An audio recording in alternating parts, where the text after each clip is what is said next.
गुरु, आंचल हत्याकांड मालूम है कि नहीं मालूम है? अगर नहीं मालूम है तो पहले हम तुमका बता रहे हैं। उसके बाद एक खास खबर दिखाई दे क्राइम ब्रांच की सफलता की, और जो क्राइम ब्रांच सफलता पाई है वो आंचल हत्याकांड से जुड़ा मामला है।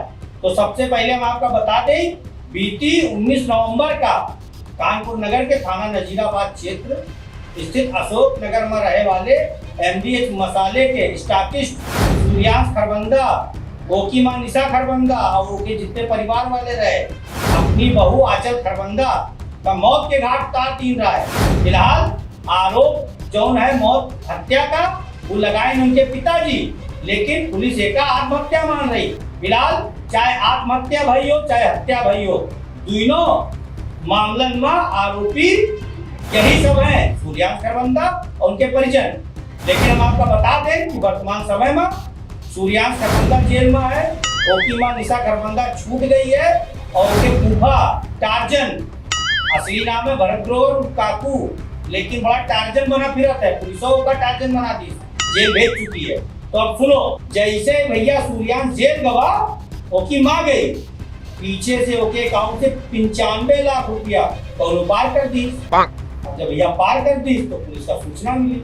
ये मामले में थाना नजीराबाद में मुकदमा लिखा गवा, सेक्शन 420, 467, 468, 419 और के बाद IT एक्ट जांच चालू भई।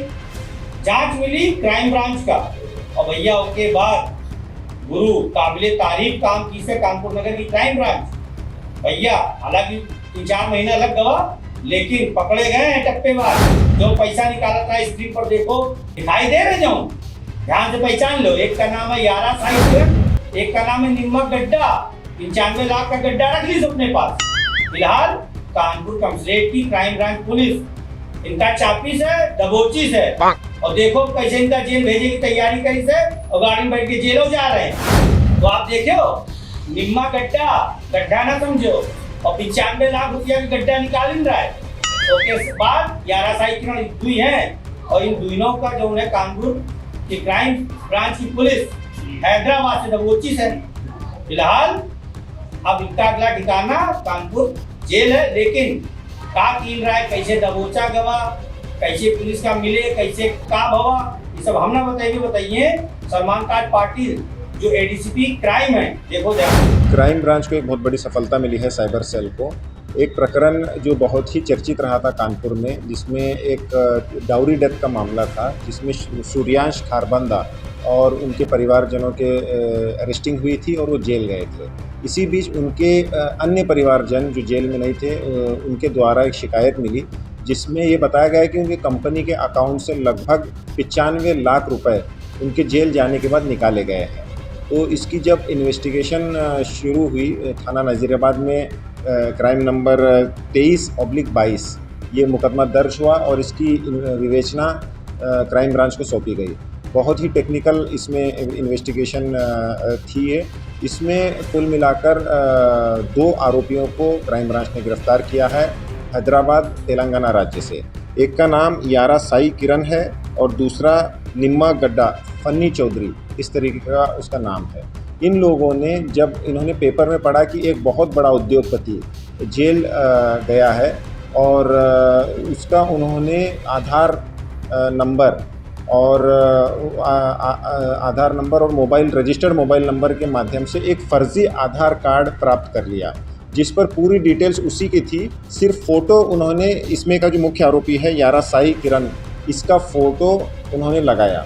इस फ़र्ज़ी आधार कार्ड के बेसिस पर मुलजिम का जो पीड़ित है इसमें, उसका एक रजिस्टर्ड मोबाइल नंबर उन्होंने प्राप्त किया और उसके माध्यम से बैंक के डेबिट कार्ड्स, बैंक का पासबुक, चेकबुक, ये सब उन्होंने प्राप्त कर लिया और अलग अलग इंस्टॉलमेंट्स में इन्होंने पैसा उसमें से निकाला और उसको डेबिट कार्ड के माध्यम से उसको पूरी तरह से निकाला गया। इसमें जो टीम गई थी हैदराबाद इन्वेस्टिगेशन के दौरान, बड़े चौंकाने वाले उनको चीज़ें मिली उसमें कि ये लोग एक गैंग बनाकर काम करते हैं और इसी तरीके के लोग जो बहुत बड़े उद्योगपति हैं, इंडस्ट्रियलिस्ट हैं, जो मर जाते हैं या जो जेल चले जाते हैं या किसी हादसे का शिकार होते हैं या कोई वृद्ध व्यक्ति है जो जिसके अचानक उनका देहांत हो जाता है, ऐसे लोगों की ये फिराक में रहते हैं। ऐसे लोगों की जब सूचना मिलती है तो इन लोगों का ये बैंक अकाउंट्स का रजिस्टर्ड मोबाइल नंबर पता करके उसको प्राप्त कर लेते हैं और ट्रांजैक्शंस करा लेते हैं। देखियो कैसे पकड़ी से क्राइम ब्रांच इन धोखेबाजन का, साइबर ठगन का। लेकिन हम आपको बता दें भैया, आजकल का आधुनिक युग है। कौनों का अपन आधार नंबर ना बताओ, अपन फोन उनके हाथ में ना दो, अपन मेल आईडी का पासवर्ड ना दो। देखो कितने साथी रहा है जो समाजवादी पार्टी ने बताई ना कैसे बनाई, आधार कार्ड पर कैसे वो की फोटो चिपकाई और काका की भैया बताओ 95 लाख रुपया निकाल ली। फिलहाल सलमान ताज पाटिल साहब और जो डीसीपी क्राइम है मनीष सोनकर जी, और सबसे ज्यादा जो बधाई के पात्र हैं वो है कानपुर कमिश्नरेट के पुलिस कमिश्नर और ज्वाइंट सीपी और जितने लोग हैं सब बधाई के पात्र हैं। हमारी तरफ से, शहर की तरफ से एक अच्छी घटना खोले के लिए इन सब पुलिस वालों का बधाई। फिलहाल कोनो नई खबर हुई तो फिर मुलाकात करवे, तब तक के लिए नमस्कार।